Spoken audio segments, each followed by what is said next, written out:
So today we are starting number 3 combination operators, जिसमें almost हमने देखा था बट एक बार वापस कॉन कैट, सेकेंड मर्ज और थर्ड डिस। फिर उसके बाद फोर्थ वन इज फिल्ट्रेशन में एक हम देखेंगे filter and distinct, DINCT distinct. ठीक है, तो कॉनकैट ऑपरेटर का यूज किस लिए होता है? To combine two observables. Merge का भी वही काम है और रेस का जो काम है कि जो भी ऑब्जर्वेबल कम समय ले रहा है डेटा इमिट करने के लिए, उसका डेटा पहले डिस्प्ले होगा। यानी कि आपके पास मल्टीपल ऑब्जर्वेबल्स है तो एक तरह से उनमें रेस लगेगी, जो सबसे फर्स्ट डेटा इमिट कर रहा है तो उसका डेटा वो आपको डिस्प्ले करेगा। ठीक है, तो प्रैक्टिकली देख लेते हैं। एक न्यू कंपोनेंट जनरेट कर लेती हूँ मैं यहाँ पे कॉनकैट के लिए, यह है हमारे पास पहले से ही। तो उसी में टीएस फाइल में जाके कंस्ट्रक्टर के अंदर से जो डेटा मैंने लिखा था पहले वो पूरा कट कर लेते। ठीक है, and let's check concat works. ठीक है, अभी कॉनकैट यहाँ पे वर्क हो रहा है। तो अभी कॉनकैट करने के लिए आपके पास होने चाहिए 2 ऑब्जर्वेबल्स। तो हम 2 ऑब्जर्वेबल्स क्रिएट करते हैं। कॉन्स्ट सपोज ऑब्जर्वेबल 1, इस तरह से कोई वेरिएबल बनाया है मैंने, और ये ऑब्जर्वेबल क्या रिटर्न कर रहा है? तो सपोज ये कुछ तो भी ऐसे नंबर्स रिटर्न कर रहा है। ये हो गया मेरा फर्स्ट ऑब्जर्वेबल। वैसे ही कॉन्स्ट ऑब्जर्व 2, ऑब्जर्व 1 फिर डॉलर, ये ऑब्जर्व 2 है यानी कि सेकंड ऑब्जर्वेबल है। नेम यहाँ पे आप कोई भी दे सकते हो। ठीक है, सोर्स 1 कर देते हैं इसको, सोर्स 2 कर देते हैं इस तरह से। और ये सपोज कोई तो लिस्ट, या फिर इसमें भी आप इसी तरह से ऑफ मेथड में भी वैल्यूज को प्रिंट कर सकते हो अगर आपको जो भी नेम वगैरह डिस्प्ले करने रहेंगे तो इस तरह HTML CSS जावा स्क्रिप्ट। ठीक है, तो ये 2 ऑब्जर्वेबल्स हमने बनाए हैं। अब ऑब्जर्वेबल के अंदर का डेटा प्रिंट करने के लिए हमें उन्हें करना पड़ेगा सब्सक्राइब, लेकिन ये 2 अलग अलग ऑब्जर्वेबल्स जो है इन्हें हमें एक करना है। तो हम यहाँ पे यूज करेंगे कॉनकैट ऑपरेटर का।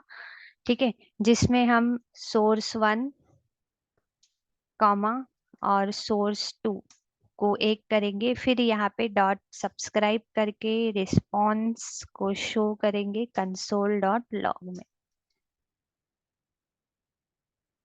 ठीक है, तो ये कॉनकैट मेथड बस क्या करेगा, सोर्स 1 और सोर्स 2 को एक साथ ही प्रिंट करके हमें डिस्प्ले कर देगा। जैसे अभी ये डिस्प्ले हो रहा है 1 2 3 जो भी नंबर्स हमने लिखे, और उसी के तुरंत बाद हमारी लिस्ट भी प्रिंट हो रही है, जो भी मतलब वैल्यूज मैंने लिखे थे यहाँ पे वो। सो this is a simple example of concat. अभी इसमें डिफरेंस क्या है फिर कॉनकैट में और मर्ज में? तो देखो, अगर सपोज ये ऑब्जर्वेबल 1, ठीक है, ये ऑब्जर्वेबल 1 अभी यहाँ पे पूरी की पूरी वैल्यूज आपको रिटर्न करके दे रहा है। 1 2 3 4 5 6 7 जितनी भी उसमें वैल्यू है पूरी की पूरी वैल्यूज को वो इमिट कर रहा है।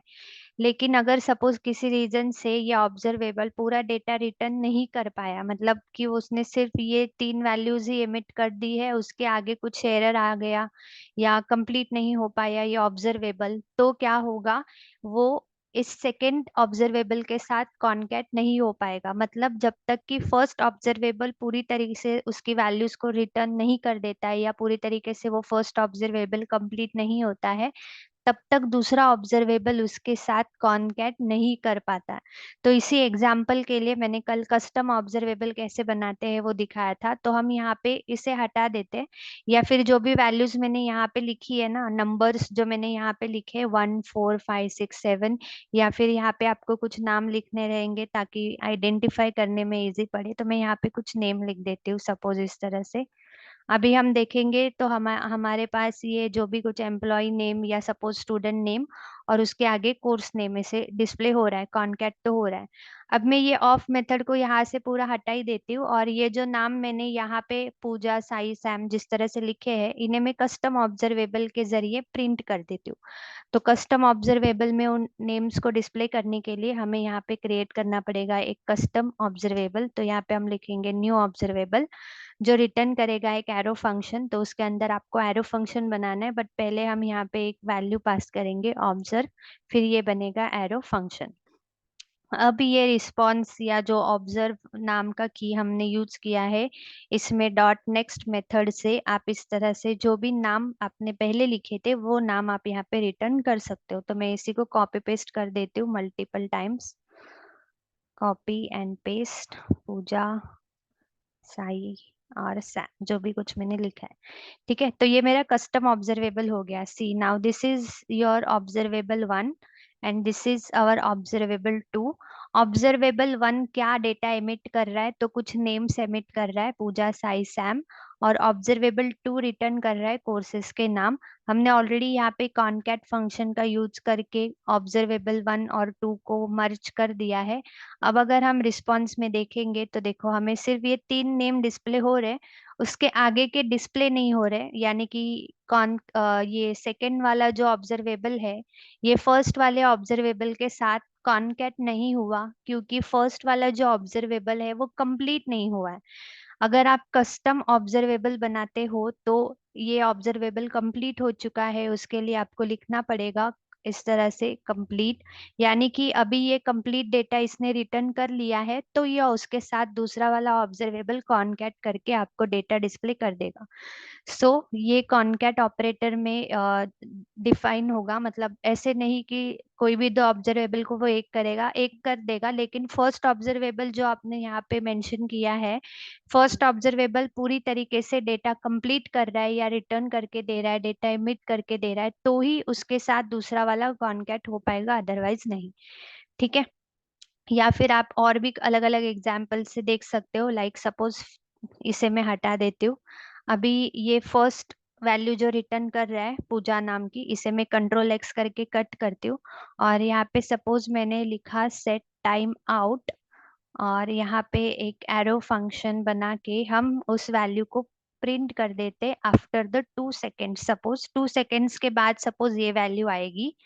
ठीक है, उसी तरह से ये साई का नाम प्रिंट करने के लिए भी, मतलब देखो आपने ऑब्जर्वेबल को सब्सक्राइब कर दिया, लेकिन हो सकता है एपीआई से जो डेटा आपके पास आ रहा है वो आफ्टर द सम टाइम्स, यानी 2 सेकेंड बाद, 3 सेकेंड बाद, ऐसे कर करके एक एक वैल्यू वो आपको डिस्प्ले कर रहा है। और वही वैल्यू डिस्प्ले होने के बीच में कुछ एरर आ जाता है, तो आपका वो कॉनकैट वर्क कर पाएगा या नहीं, वो हम लोग देख रहे हैं। तो यहाँ पे अभी हम एक और सेट टाइम आउट यूज कर लेते हैं, सेट टाइम आउट, और उसी के अंदर एक और एरो फंक्शन बनाना है इस तरह। और ये ऑब्जर्व टू, थोड़ा सा गैप दे देते हैं उनके बीच में। और ये सेकेंड वैल्यू को आने के लिए सपोज टाइम लग रहा है 3 सेकेंड्स का, इस तरह से। And one more set time out, इसी को कॉपी करके पेस्ट कर लेते हैं, और इसमें ही नाम चेंज कर देते हैं। ठीक है, तो फर्स्ट वैल्यू यानी फर्स्ट डेटा एमिट होने के लिए 2 सेकेंड्स का टाइम लगेगा। थर्ड सेकेंड डेटा एमिट होने के लिए टाइम लगेगा 3 सेकेंड्स का। और ये डेटा एमिट होने के लिए 3, या फिर हम यहाँ पे चेंज कर लेते 4। और सपोज यहीं पे आपका ऑब्जर्वेबल कंप्लीट भी हो रहा है, तो यहाँ पे हम लिखेंगे ऑब्जर्व कंप्लीट ऐसे। ठीक है, तो अभी हम एक बार चेक कर लेते हैं रिफ्रेश करके। तो आफ्टर द 2 सेकेंड्स पूजा, साई, फिर देखो ये सैम और ये एचटीएमएल। यानी कि अभी रिफ्रेश करके देखो, जब तक पहली सारी की सारी वैल्यूज डिस्प्ले नहीं हो जाती है तब तक वो कॉनकैट नहीं करके दे रहा है। मतलब पहले ये आएगा, ये आएगा, ये आएगा, फिर ये ऑब्जर्वेबल कंप्लीट, फिर उसके बाद जो सेकंड वाला ऑब्जर्वेबल है वो कॉनकैट होगा। अब यहाँ पे ना मैं कॉनकैट की जगह मर्ज लिख देती हूँ। ठीक है, अभी यहाँ पे मैंने कॉनकैट की जगह लिख दिया मर्ज। नाउ चेक करो, मर्ज ऑपरेटर ने क्या किया, सेकंड वाले ऑब्जर्वेबल को पहले ही दिखा दिया, मतलब कि ये वेट नहीं कर रहा है फर्स्ट ऑब्जर्वेबल का। मर्ज ऑपरेटर जो है ये सोर्स टू का वैल्यू, मतलब सोर्स टू ऑब्जर्वेबल जो आपका है उसका वैल्यू पहले ही डिस्प्ले कर रहा है, क्योंकि ये ऑब्जर्वेबल एमिट होने के लिए कोई भी टाइम नहीं ले रहा है, तो इसीलिए इसने फर्स्ट वाले का वेट नहीं किया।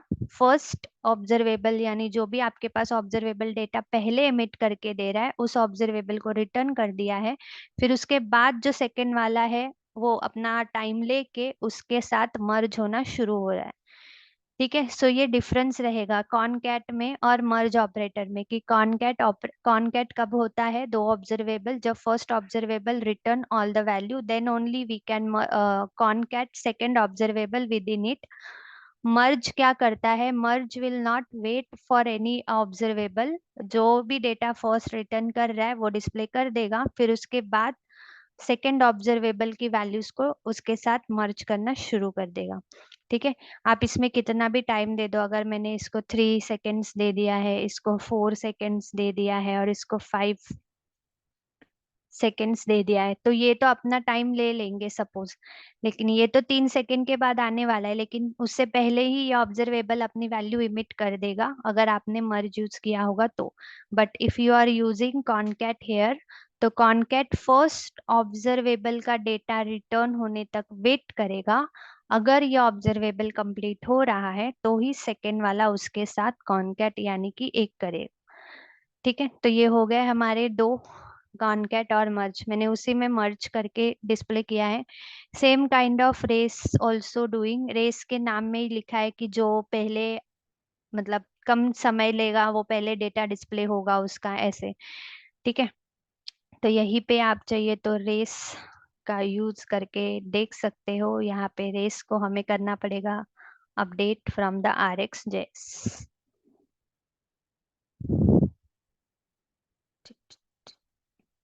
और रेस 2 टाइम आया है क्या यहाँ पे? One time। ठीक है, तो अभी तो ये सेम ही दिखाएगा ये भी, क्योंकि ये सोर्स टू पहले ही एमिट हो रहा है ना, सोर्स टू कोई भी टाइम नहीं ले रहा है।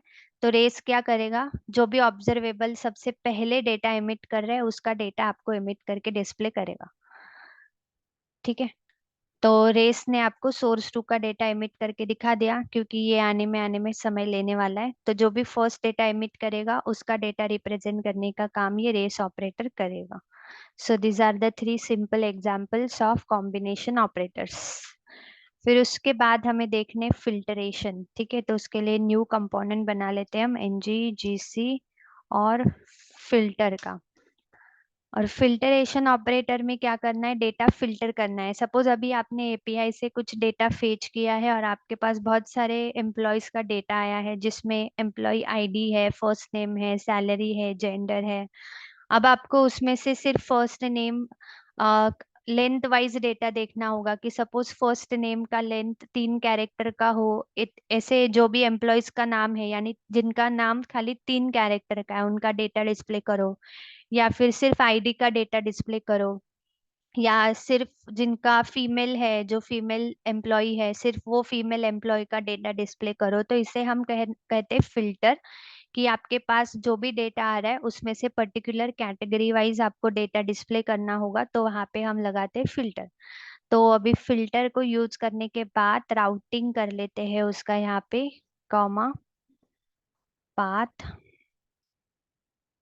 Filter component, filter component. ठीक है, और ऐप कंपोनेंट डॉट HTML में जाके एंकर टैग लेना है फिल्टर, और यहाँ पे भी filter, router link, copy paste save and check filter will works. ठीक है, तो फिल्टर यहाँ पे वर्क कर रहा है। ठीक है, तो कुछ डेटा बना लेते हैं अभी। Again filter component dot TS file में जाके यहाँ पे कंस्ट्रक्टर, इस तरह से। ठीक है, अभी सपोज हमारे पास कुछ एम्प्लॉयज का डेटा है, तो कॉन्स्ट EMP डेटा, और ऑब्जर्वेबल बनाना है इसे, तो हम डॉलर का साइन दे देते, और ऑब्जर्वेबल में यहाँ पे फ्रॉम ऑपरेटर का यूज कर रही हूँ। फ्रॉम ऑपरेटर से हमने देखा था कि हम किसी भी एरे को या एरे ऑफ ऑब्जेक्ट को ऑब्जर्वेबल में कन्वर्ट कर सकते हैं। तो मुझे यहाँ पे एरे ऑफ ऑब्जेक्ट बनाना है एम्प्लॉयज डेटा का, तो इसलिए मैंने यहाँ पे यूज किया फ्रॉम। उसके अंदर हमें यूज करना है एरे, क्रिएट कर रहे हैं हम लोग तो फिर एरे ब्रैकेट, और एरे ऑफ ऑब्जेक्ट बनाना है तो इसके अंदर एंटर करके ऑब्जेक्ट इस तरह से।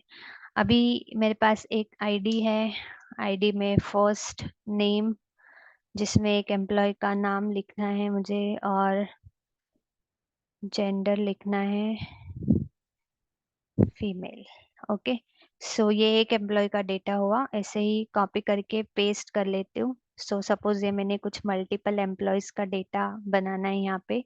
वैल्यूज चेंज कर लेते, 3, 4 एंड 5। नेम कुछ भी नेम लिख रही हूँ मैं, जो छोटे छोटे नाम है।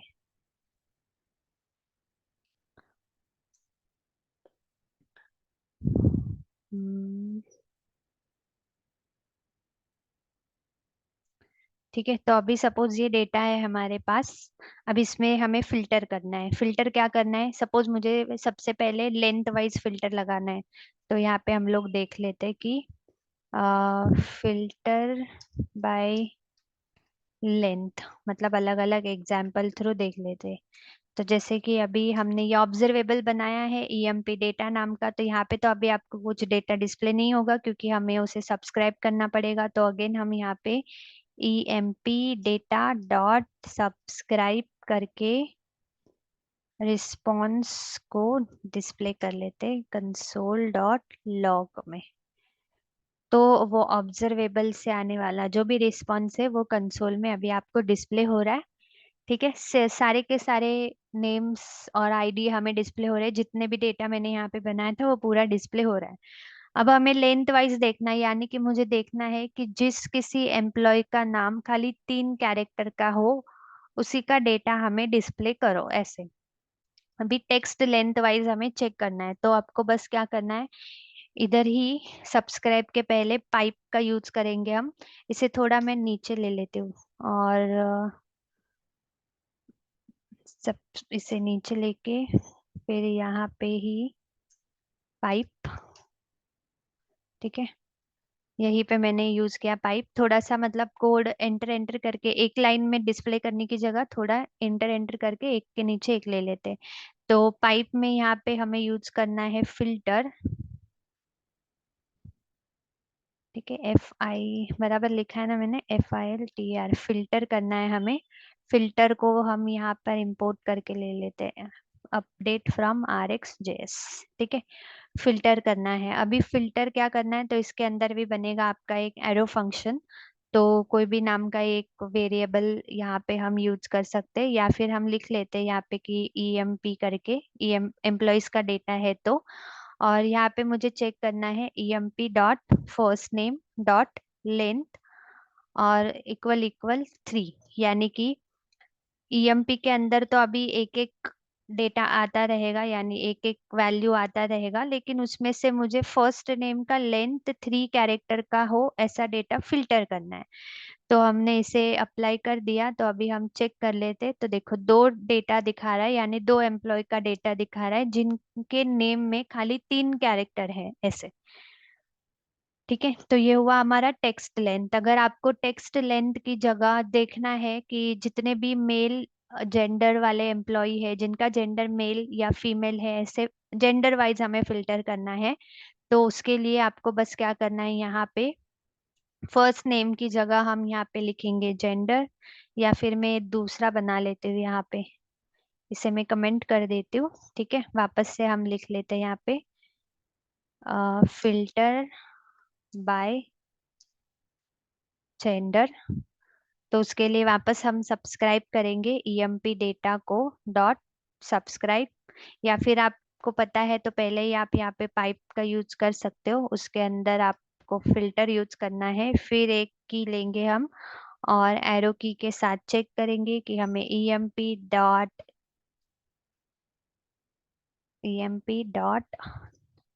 जेंडर चेक करना है। जो कि होना चाहिए इक्वल इक्वल मेल। ठीक है, इसके अंदर एक एरो फंक्शन बनाना था। एक सेकेंड। पाइप फिल्टर पैरेंथेसिस एक और, मतलब उसके अंदर ही एरो फंक्शन बनाना था, तो हमें एक और बार पैरेंथेसिस यूज करने। हेलो। ठीक है, तो यहाँ पे हम यूज करेंगे ईएमपी। एरो फंक्शन में हम चेक करेंगे EMP dot gender equal equal होना चाहिए मेल।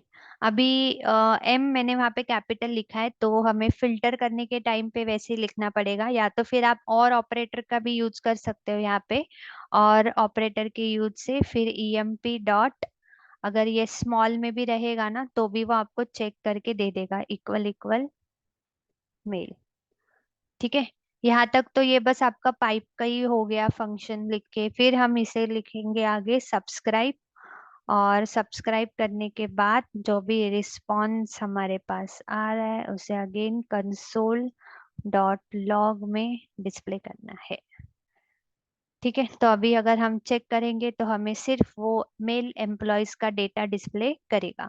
अगर आपको फीमेल एम्प्लॉय का डेटा देखना है तो यहाँ पे फीमेल, ये एफ मैंने कैपिटल में लिखा है और यहाँ पे स्मॉल में लिखा है। मतलब अगर यहाँ पे गलती से एक जगह स्मॉल एक जगह कैपिटल भी हो गया ना तो भी वो आपको दे देगा, तो इसलिए मैंने और ऑपरेटर यानी कि और का यूज करके दोनों भी बता दिया। तो अभी देखो फीमेल का डेटा खाली डिस्प्ले कर रहा है।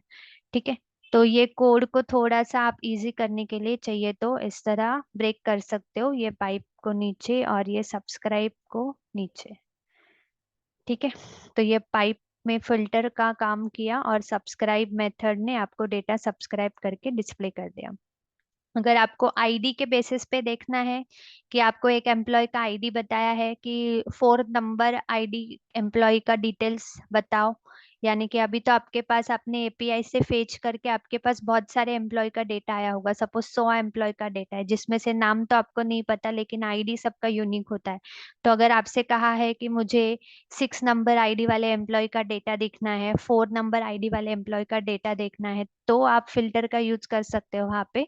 अब आईडी का डेटा देखने के लिए अगेन इसी को मैं कमेंट करके वापस नीचे हम सब्सक्राइब कर लेते हैं, चाहिए तो फिल्टर बाय आईडी। आईडी के बेसिस पे देखना होगा तो MP data dot pipe.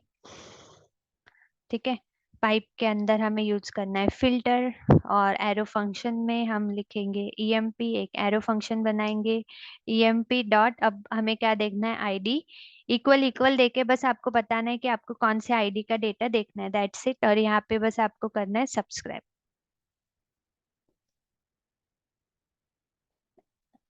Console dot log and response. ठीक है, तो अभी हम देख लेते कि हमें वो सिर्फ फोर्थ नंबर के आईडी का डेटा डिस्प्ले करेगा। अगर यहाँ पे मुझे देखना है फर्स्ट नंबर के आईडी का डेटा तो फर्स्ट वाले का दिखाएगा। ठीक है, अगर हम यहाँ पे ग्रेटर देन का यूज करके देख लेते हैं, आप ऐसे अलग अलग एग्जांपल्स करके देख सकते हो। 2 ग्रेटर देन 2, तो 2 के आगे वाले जितने भी रहेंगे उनका वो डेटा डिस्प्ले करके दे देगा आपको। ठीक है, तो ये हो गया हमारा फिल्टर ऑपरेटर, जो कि आपके पास डेटा आ रहा है उसमें से आपको क्या देखना है। अगर नंबर वाला हमने देखा था एक, कि नंबर्स लिखे थे कुछ और उसमें से हमें देखना था ग्रेटर देन 2 या ग्रेटर देन 10 वाले, एज का क्राइटेरिया ले सकते हो उसके लिए, कि एज लिख सकते हो एक एरे बना के, और आपको देखना है ग्रेटर देन 18 वाले कितने एज है, तो वैसे आप डेटा बना के फिल्टर लगा के देख सकते हो उसमें। ठीक है, and last one is a distinct. Distinct जो है ना वो यूनिक वैल्यूज को रिप्रेजेंट करता है, यानी कि अगर कुछ डेटा आपके पास आ रहा है, जैसे अभी सपोज एम्प्लॉय डेटा ही है, तो हो सकता है एक कंपनी में पूजा नाम की 10 एम्प्लॉय हो, 2 एम्प्लॉय हो, 3 एम्प्लॉय हो, और आपको खाली यूनिक डेटा चाहिए। या फिर कोई कोर्स आपके कंपनी में ज्वाइन किया है जिसका कोर्स है HTML, 5 जन का HTML का कोर्स है, उसमें से मुझे सिर्फ यूनिक वैल्यूज यानी कि कितने नंबर ऑफ कोर्सेस है मेरे पास वो देखने हैं, या कितने नंबर ऑफ पूजा नाम के कितने नंबर ऑफ है ऐसे। तो यूनिक वैल्यूज को रिप्रेजेंट करने के लिए आप यूज कर सकते हो डिस्टिंक्ट ऑपरेटर का। ठीक है, तो उसके लिए भी हम न्यू कंपोनेंट जनरेट कर लेते हैं फटाक से, डिस्टिंक्ट। और यही डेटा चाहिए तो वहां पे भी ले सकते हैं। ठीक है, राउटिंग में चल के उसका राउटिंग भी कर लेंगे। तो इस तरह आपके पास सारे के सारे ऑपरेटर्स रहेंगे, इसीलिए मैं ये राउटिंग का बता रही हूँ। अगर आपने भी प्रैक्टिस करते वक्त राउटिंग किया होगा तो हर एक ऑपरेटर का आपके पास एग्जाम्पल और लिंक रहेगा, क्लिक करोगे तो वो आउटपुट भी आपको डिस्प्ले करेगा। Distinct comma component, distinct component HTML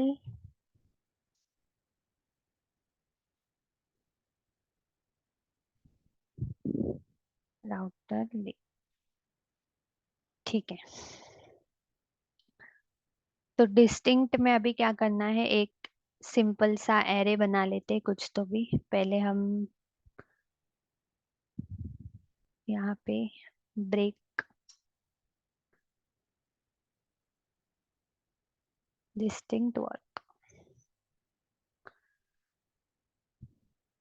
ठीक है, तो यहाँ पे सपोज अभी कॉन्स और कॉन्ट्रैक्ट कंस्ट्रक्टर लेना पड़ेगा पहले, फिर कॉन्स्ट और एक कलर लिस्ट करके सपोज एक ऑब्जर्वेबल बना रहे, तो लिस्ट है तो यहाँ पे मैंने फ्रॉम का यूज किया इस तरह, और इसमें हमने कुछ कलर्स के नेम लिखे सपोज।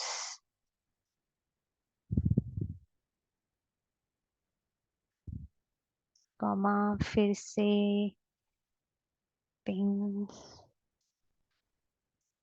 ठीक है, ये फ्रॉम को इंपोर्ट कर लेते हैं।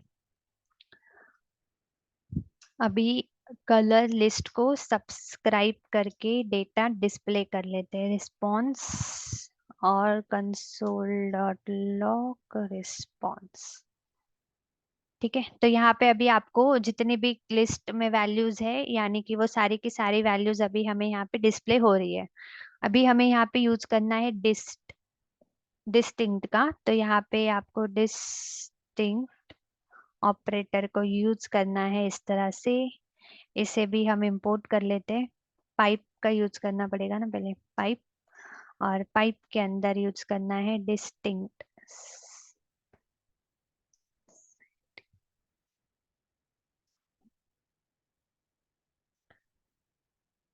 डिस्टिंक्ट को कर लेते हैं अपडेट फ्रॉम द RxJS। ठीक है, तो पाइप के जरिए हमें यूज करना है डिस्टिंक्ट ऑपरेटर का। अभी सपोज इसमें फिलहाल कुछ भी वैल्यूज हम लोग नहीं डालते और चेक कर लेते हैं। तो देखो ऑटोमेटिकली ही उसने क्या किया, रेड पिंक व्हाइट, यानी कि इस लिस्ट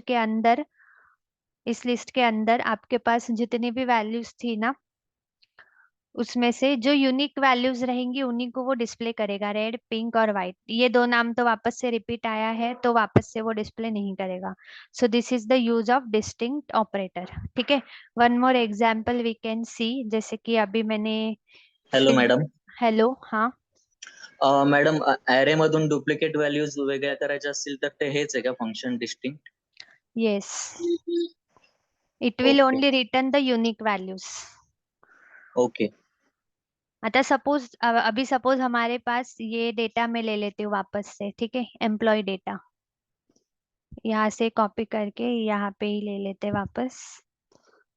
ये डेटा है मेरे पास। इसमें सपोज अभी मेरे पास हो सकता है कि पूजा नाम की 2 एम्प्लॉय है। ठीक है, इस तरह से, एंड अगेन मुझे ये लिस्ट में से, यानी अभी तो ये एरे ऑफ ऑब्जेक्ट है हमारे पास, ये तो हमारे पास एक सिंपल एरे है। ठीक है, एरे ऑफ ऑब्जेक्ट दिया है हमारे पास, और हमें इसमें से अगेन यूनिक नेम वाले जो भी रहेंगे ना उन्हीं का डेटा डिस्प्ले करना है, रिपीटेड नेम वाले नहीं। ठीक है, और याद रखना कि ये फर्स्ट वाला ही ले लेगा या बाय डिफॉल्ट, यानी कि अभी इसमें पूजा नाम की दो वैल्यूज है, बट यूनिक वैल्यूज लेते वक्त वो एक पूजा का डिटेल्स तो लेगा, लेकिन वो फर्स्ट वाला डेटा उठाएगा, ये लास्ट से चेक नहीं करेगा। ठीक है। तो अभी इसे भी हम यहाँ पे सब्सक्राइब कर लेते हैं पहले तो ईएमपी डेटा को। तो ईएमपी डेटा डॉट सब्सक्राइब, ताकि हम डेटा देख सके कंसोल में। इस तो अभी कलर्स के नीचे हमारे पास पूरी लिस्ट का डेटा भी डिस्प्ले हो रहा है। अगेन इसमें हमें यूनिक वैल्यूज चाहिए, तो यहाँ पे फिर से हम यूज करेंगे पाइप, और उसमें फिर डिस्टिंक्ट। ठीक है। अभी इसमें भी आपको वापस एक ऐसे एरो फंक्शन बनाना है, इसमें वापस आप ले सकते हो ईएमपी, और बस आपको चेक क्या करना है, ईएमपी डॉट फर्स्ट नेम। मतलब अभी वो फर्स्ट नेम के हिसाब से आपको यूनिक वैल्यूज निकाल के दे देगा। तो देखो ये पूजा नाम का अभी एक ही डेटा डिस्प्ले कर रहे हैं, जबकि हमारे पास एक और फिफ्थ आईडी का भी डेटा है जो कि पूजा नाम का ही है। तो ये आप इस तरह से बता सकते हो कि आपको फर्स्ट नेम में से यूनिक वैल्यूज चाहिए, या अगर आपने जेंडर में से देखा तो आपको दो ही जेंडर बताएगा यहाँ पे, जेंडर। ठीक है। तो मेल और फीमेल ऐसे दो ही वैल्यूज को वो बताएगा। इन शॉर्ट की डिस्टिंक्ट ऑपरेटर का काम क्या है कि आपके लिस्ट में हो या फिर आपके एरे ऑफ ऑब्जेक्ट में कोई मल्टीपल वैल्यूज जो रिपीटेडली आ रही है, तो रिपीटेड वैल्यूज को वो एक ही बार दिखाएगा, यानी यूनिक वैल्यूज को डिस्प्ले करेगा इससे। ठीक है। सो ये हो गए हमारे combination operator and filtration operator. So that's it for